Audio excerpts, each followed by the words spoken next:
Hi, my name's Phil. I like talking about politics, and in this video I'm going to begin discussing the week's further steps towards madness taken by our unelected Brexit Minister David Frost, a man who is now threatening to impose dubious legal action against the EU because the deal he came up with is a load of rubbish. But first, if you'd like to be notified of daily news and politics, please subscribe to the channel and click the bell notification icon. So again, just to be clear, David Frost negotiated the withdrawal agreement, which included the Northern Ireland Protocol. His boss, Boris Johnson, was delighted and immediately took ownership of it. Johnson won a general election campaign on the notion that this withdrawal agreement had everything he needed to get Brexit done within months of the general election. Every single Conservative MP, every single one, because they weren't allowed to stand as a Conservative if they didn't, campaigned on the strength of the withdrawal agreement, including the Northern Ireland Protocol, saying that it safeguarded the Good Friday Agreement whilst allowing them to deliver the Brexit that they pretended was the will of the people. They then voted it through Parliament, ridiculing anyone who said there wasn't time to properly consider all the ramifications. Towards the end of 2020, Boris Johnson's government agreed a practical implementation timetable for the protocol. Everything was laid out and agreed. These are the facts. Now let's look at the situation. David Frost, who this week is descending into madness. His sanity is being stripped away as we watch. Our unelected Brexit minister continues to say that the deal he came up with is rubbish. Frost has been meeting with hardline unionists in Northern Ireland, including paramilitary leaders, it has been reported, and he does not appear to have been trying to persuade them of the need to engage with the protocol. Quite the reverse. He has been saying that it is the EU's fault that tensions have been raised due to what he calls an over-rigorous interpretation of the checks needed. Only, as is typical of Brexit, he's unable to point to any examples of this. And the reason for this is that when a few limited Brexiteers have attempted to do so, it's rather easy to just point to the agreement that David Frost and Boris Johnson signed up to and say, there it is, all there in black and white, it says you should do that. So they revert to the tried and tested Brexit tactics of complaining about a thing without actually saying what the thing is. Because that way nobody can point to it and go, no, you're wrong here because you're not actually saying anything. Frost went on to demand that the EU soften the need for checks, which is of course impossible without them breaking their own laws, which means it's impossible, or they will consider further options. Nothing is weaker than that. I think as any parent or teacher will learn, if you wish to encourage or dissuade particular behaviours, you need to be clear about the consequences, whether they be rewards or sanctions. You can't just make a vague threat, oh, you need to do this thing, or else. Or else what?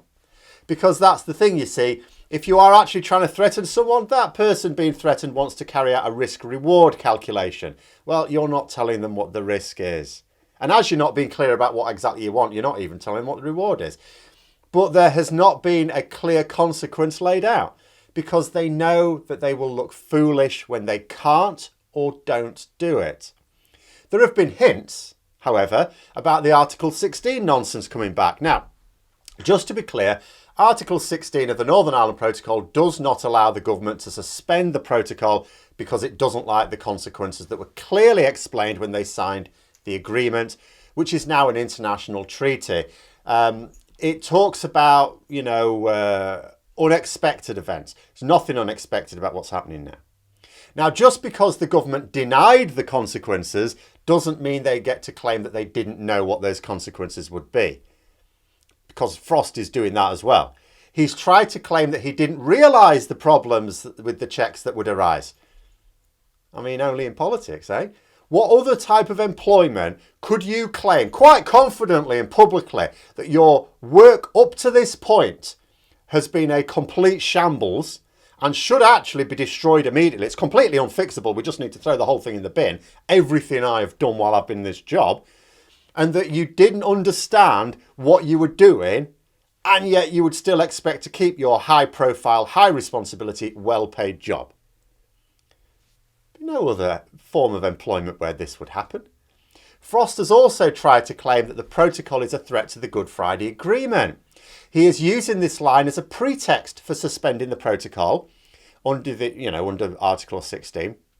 Now, I'm no legal expert, but it is obvious he has no legal way to do this through Article 16 for two reasons.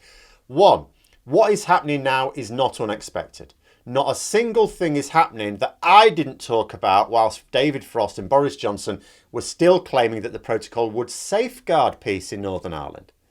As such, the EU also knew exactly what was going to happen. They're no mugs.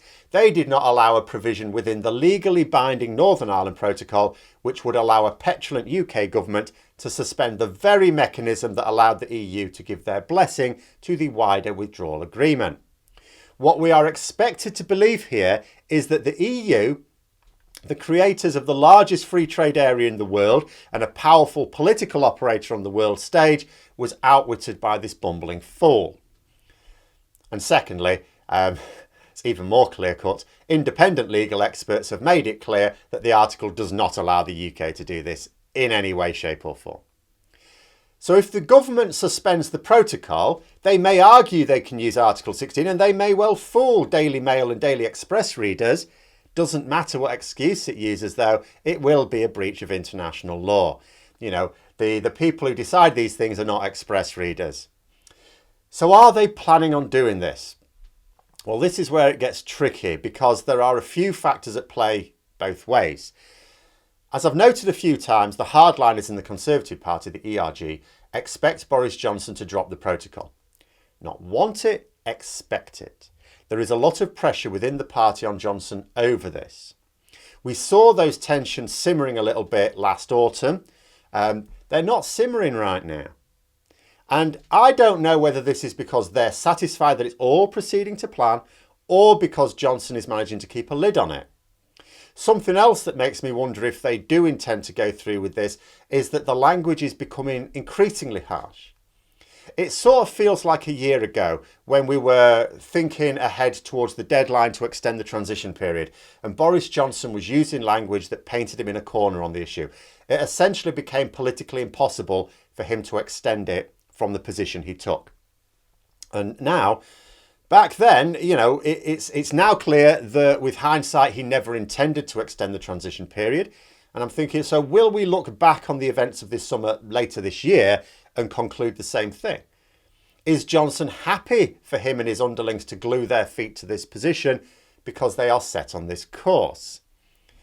But the thing is that there are then two elements of doubt as well. One, Frost and Johnson are not actually being as clear in their language over the protocol as they were over the transition period. It was quite clear last year. They don't talk, for example, about triggering Article 16, but about it being an option.